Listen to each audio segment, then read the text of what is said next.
In this experiment, we have to find out the band gap energy of a given PN junction diode. This is given to you. Diode will be given. We will not use LED, but in lab we generally do both. Then oil bath, then burner to provide the heat, and the kit or the circuit. Okay, as shown in the figure. Here I have shown the figure. So the diode will be in the oil bath, and we will heat this. So in first part it will get heated, and so charge carrier will be increased. So as the temperature be increased, more number of charges will jump from valence band to conduction band, and they will provide some current to you. Okay, so what will happen to voltage? It will decrease. Okay, why? Because current is increasing, so the band gap is reducing, and that's why voltage, you can see here in the readings, as the temperature is increasing, voltage is decreasing. Okay, so gap is reducing because of the temperature. So if you measure the current will increase, but that is very small current in milliampere or even in microampere sometimes, depending on the material of the diode. So we will measure the voltage. Okay, then you have to do these readings in the lab. So I have provided you the readings. So you have to take the average of these two to minimize the error. Then you have to plot the graph of V versus T. So on the y-axis you will have voltage, and on the x-axis you will have temperature. So like this. So what you have to do, though we are measuring the temperature in the Celsius, we have to convert that into Kelvin, because we want the voltage at 0 Kelvin. We will extend the graph. So even if you are starting with 300, then 310 and so on, don't start your graph from 300. Don't do like this. Okay, sometimes we do this. We change the scale and we start with 300. But in this case we don't have to do that, because we have to find out the voltage at 0 Kelvin. So the graph will start from 0 Kelvin itself, and then here along voltage axis it will start from 0 volt, right?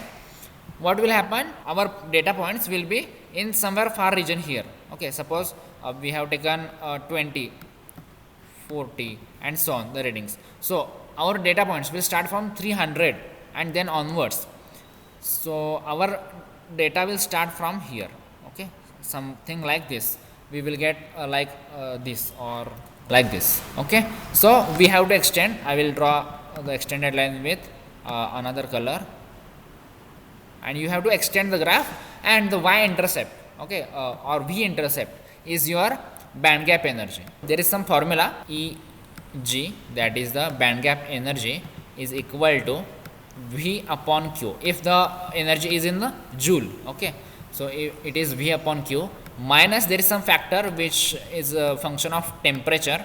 Okay, so what we have to see, as temperature is increasing, there is more number of or more quantity is reducing from this term. What will happen at 0 Kelvin? This term will become 0, and we get only this term. But as we are measuring this in joule, we have this conversion factor.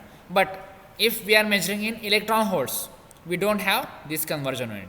So whatever voltage you are getting here, that will be your band gap energy in electron volt. You have to plot the graph here and extend that graph to 0 Kelvin. Okay, here somewhere you will start at 300 and so on in Kelvin. Okay, basically you have to write this in Kelvin, and you can plot this in volt or millivolt, whatever is suitable to you. Okay, you have given the observations. So from this you can do you can plot the graph, and we are interested in the y-intercept. Don't write this bracketed term in your journal. Okay, this is just to inform you. You just have to plot the graph, and the y-intercept or the v-intercept, the intercept on the voltage axis, is your band gap energy in electron volt. If you have to convert it into joule, then you have to multiply it by E or Q, that is the charge of electron. We don't need this, because in semiconductor physics we just deal with the electron volt. Okay, so by mistake I have written here silicon diode. Don't do this. Just write band gap energy of diode, and from the answer, whatever answer you are getting, you have to determine whether the material is silicon or germanium. Okay, so how you can determine that?